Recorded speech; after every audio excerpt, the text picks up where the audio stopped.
بسا اوقات شک کا زہر سام کے زہر سے بھی زیادہ خطرناک ثابت ہوتا ہے۔ اس سے ہنستے بستے گھرانوں میں دراڑیں پڑ جاتی ہیں۔ شک ایک قسم کی بیماری ہے جو کسی بھی شخص کو اگر لاحق ہو جائے تو وہ اپنی زندگی تو پریشان کن بناتا ہی ہے، لیکن ساتھ دوسروں کی زندگیوں کو بھی کرب و اذیت، صدمے اور پریشانیوں میں ڈبونے کی کوشش کرتا ہے۔ دنیا میں شک کی بنیاد پر ہی پہلا قتل ہوا تھا۔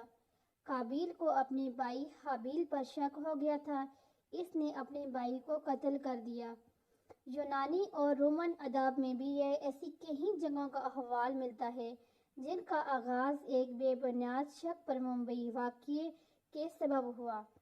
نفسیات دان یہ کہتے ہیں کہ شک سے نکلنے کے لیے ہمارے پاس کوئی فارمولہ نہیں ہے جسے لاگو کر کے انسان کو شک و شباب کی اذیت سے نجات دلائی جا سکے۔ البتہ اللہ جس کی صفات میں علم و بصیر ہونا بھی شامل ہے، اس بات کا حکم دیتا ہے کہ تم لوگوں کی ٹو میں نہ رہا کرو، تم زیادہ تجسس میں نہ پڑا کرو۔ اس طرح جب آپ شک میں پڑتے ہیں تو آپ اس حکم کو یقیناً چھوڑ دیتے ہیں جو بڑے واضح انداز میں اللہ نے آپ اور ہم سب کو بتایا ہے کہ ایسے جاسوسی لینے کے لیے، CID کرنے کے لیے مت جایا کرو، ورنہ آپ کی زندگی عذاب پڑ جائے گی۔ آپ خود سمجھدار ہیں اور جانتے ہیں کہ شک کی کیفیت میں پوری بات ہاتھ میں نہیں آتی۔ انسان محض اندازوں کی بنیاد پر رائے قائم کرتا ہے اور پھر یہ شک اسے اذیت سے دوچار کر دیتا ہے۔ جو قومیں شک و شباب سے یہ اندازہ لگا لیتی ہیں کہ میری سوچ میں فلاں مجرم ہے، غلط ہے اور شک پر مبنی اندازوں سے تعلق خراب کر لیتی ہیں، وہ ترقی کی دوڑ میں پیچھے رہ جاتی ہیں۔ ایسی ہی ایک واقعے کا ذکر عظیم دانشور اشفاق احمد نے اپنے پروگرام زاویہ میں کیا۔ وہ کہتے ہیں کہ میرے ایک دوست سعید اللہ جو نفسیاتی کے پروفیسر تھے اور لندن PhD کرنے کے لیے گئے تھے، جو وہ PhD کر رہے تھے اور وہاں انہوں نے 3-4 سال ہو گئے تھے۔ اس زمانے کے PhD ذرا مشکل کام تھا، تو ان کی بیوی کے ساتھ عجیب و غریب حادثہ گزرا۔ وہ جب تہ خانے میں نہانے کے لیے جاتی اور پانی گرم کرنے والا الیکٹرک راڈ پانی میں ڈال کر نہانے لگتی تو اسی وقت ان کے ٹیلی فون کی گھنٹی بج اٹھتی تھی اور وہ دوبارہ سے کپڑے پہن کر سیڑھیاں چڑھ کر ٹیلی فوننگ کا رسول اٹھا کر جب ہیلو کہتی تو انہیں کوئی جواب نہیں ملتا تھا، اور ان کے ساتھ یہ واقعہ تقریباً ہر روز پیش آتا۔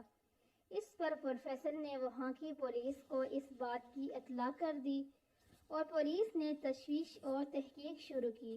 جب ان کے دوست پروفیسر صاحب کی اہلیہ نہانے کے لیے نیچے گئی اور انہوں نے نہانا شروع کیا تو گھنٹی بجی۔ پولیس والے فون اٹھایا لیکن کوئی جواب وصول نہ ہوا۔ پولیس اس حوالے سے تحقیق جاری رکھنے کا کہہ کر چلی گئی۔ اب پروفیسر نے اپنے تئیں بھی کچھ تفتیش کی تو ان کو کال لگا کہ ان کا سامنے جو مکار آدمی جس کی ٹانگ کٹی ہوئی وہ رہتا ہے، یہی فون کرتا ہوگا، اور وہ تھا بھی کچھ بدتمیز قسم کا۔ چنانچہ پولیس نے بھی اس کے نمبر پر پہرا بٹھا دیا، حالانکہ وہ شخص فون نہیں کرتا تھا۔ پولیس نے اسکیچنگ سے بھی پتہ کیا، لیکن وہاں سے پروفیسر صاحب کے نمبر پر کوئی فون کال آنے کی تصدیق نہ ہوئی۔ لندن کا یہ واقعہ اتنا مشہور ہوا کہ ذرائع ابلاغ کی خبروں کی زینت بن گیا۔ ہر جگہ چھوٹے بڑے اخبار، صبح دوپہر کے اخبارات میں اس بات کا ذکر ضرور آتا تھا۔ ایک عرصے تک وہ ملزم گرفتار نہ ہو سکا اور اس عجیب چور کا پتہ نہیں چل سکا جس نے پروفیسر اور ان کی اہلیہ کا چین چرا لیا تھا۔ چنانچہ سب تھک ہار کر بیٹھ گئے۔ پروفیسر صاحب کی بیوی نے کہا، اب اس ملک میں نہیں رہنا اور انہیں یہاں سے چلے جانا چاہیے، کیونکہ یہاں کے لوگ بدتمیز اور بدمعاش ہیں اور ان کا اندازہ ریست شریفوں والا نہیں ہے۔